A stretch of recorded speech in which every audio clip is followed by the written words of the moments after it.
For the past 5 years, I've worked my butt off at cheerleading. Not just sideline cheer, which is what everyone would assume, but competition cheerleading. Or, more specific, all-star cheering, which is on a spring floor and where you have to absolutely work your butt off. A lot of people say that it's not a sport, but to me, I spend 3 days in a gym working from 4:30 to 9 o'clock. And I've done this for the past 5 years, and I wouldn't have traded it for the world. There are 3 parts of a routine that make up a routine: tumbling, stunting, and jumping. I've worked really hard on my tumbling. Now, that's not my greatest strength, but it's one of those things that if you don't have the correct technique, then there's no sense in even trying something if you don't have the proper technique. A lot of times people just assume that we just flip and it's nothing to us. Well, it's nothing to us, but we've had to work extremely hard on each skill that we've earned. For me, I have mental blocks, but that doesn't mean you can stop working. You have to push through.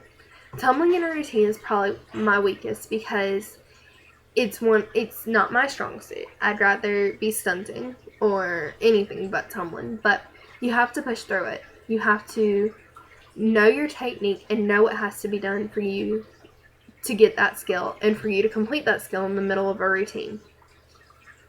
But also, I stunt. I'm a back spot, and what people think is just a back spot just stands there and just holds a girl. No, you actually have to do a lot more. Back spotting includes lifting the girl's weight out of the base's hands so that the bases can finish their routine as well. Basing is using your legs a lot. You have to use your legs more than your arms because you have more strength in your legs. Now, strength in your legs just doesn't come naturally. We work extremely hard on legs and how to use them correctly, and that's one thing that we always go through in choreography camp. Is the first thing that we do is stunting and stunt clinics and how to get the proper technique to do certain tricks would be the best word. Then you have a flyer. And the flyer is the girl that everyone's like, oh, you just throw her up in the air and all this. Yeah, but for flyers, it's not that easy. Flyers have to be stretched, and that's extremely painful. You have to, your bases and back spot do this a lot for the flyers to be sure that they can pull the correct skill. Heel stretch is probably one of the things that we stretch. And that's where the girl lays on her back and she has to have her leg pulled up beside her ear. And this involves a lot of core strength. And that's something else that we worked extremely hard on. There have been times that we've just worked core strength for all of the practice. And if you don't have a certain amount of core strength, then there's no sense in even trying to pull a skill or trying to fly. Also, you have the scorpion, which is where the girl pulls her leg behind her head. And that's one of those that you have to have back. Your back has to be extremely flexible for this skill. And it's not the easiest skill to grasp. A lot of people have a hard time with this. But once you get the back flexibility, then it's a beautiful skill to pull. But for flyers, it's one of those things you have to have body control. And a lot of people wonder, okay, so what is body control? It means you're standing, especially on a higher level team, you're standing on one leg and having to be sure that your body weight is lifted. But not only that, you have to be sure that that you're controlling yourself so that your bases aren't having to scream at you, and be sure that you're not falling all over the place. One thing that with stunting that I love is the fact that if your flyer is falling, is you have to catch her. And a lot of people don't see the dangerous side of this, but there have been times where a girl came down and she knocks her bases and her back spot across the floor because she's not being tight. And at one point, a couple seasons ago, we had a girl that got kicked in the face and got completely blacked out. And a lot of people are like, well, cheerleading's not a sport, cheerleading's not a sport. But still, you're getting hurt. There have been times I came home with double busted lips, black eyes, and my arms have been scratched up trying to catch these girls.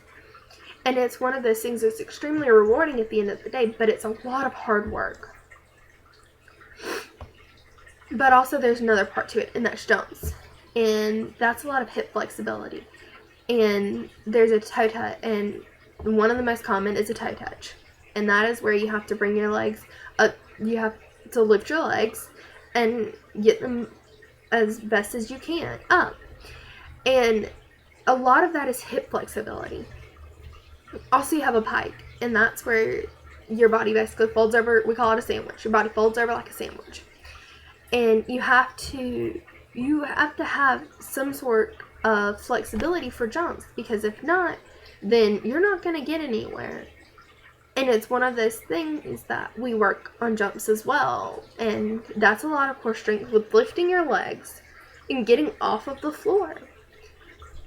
And for me, a lot of people talk about how cheerleading isn't a sport and cheerleading isn't a sport and all of this. But for us, we work our butts off for 2 minutes and 30 seconds. Okay, 2 minutes and 30 seconds. That doesn't seem like a long time. That seems just a blink of an eye if you're sitting there watching TV. But for us, we have to tumble. We have to use our cores to get our bodies over. We have to snap down our legs. We have to be sure that we're rotating our hips under for jumps. We have to be sure that our flyers stay in the air. And that's one of those things that everybody doesn't see the hard work. They see the end result, which is what we perform at a competition and how we do at a competition. Now, are we going to have some falls here and there? Yes. Okay. That's normal. And for us, that 2 minutes and 30 seconds is the hardest 2 minutes and 30 seconds that you will ever work in your life. And so, for us, whenever people are like, cheerleading's not a sport, all you do is just stand there and you just say, yay, go team. No. We work hard for 2 minutes and 30 seconds on that floor. And so for me, the past 5 years, and this is my last year, and my last competition's coming up next weekend. For us, it's one of those things that we work hard for that 2 minutes and 30 seconds on the floor. And it's not just, yay, go team. It's you work hard, and you put on a show for people. Thank you.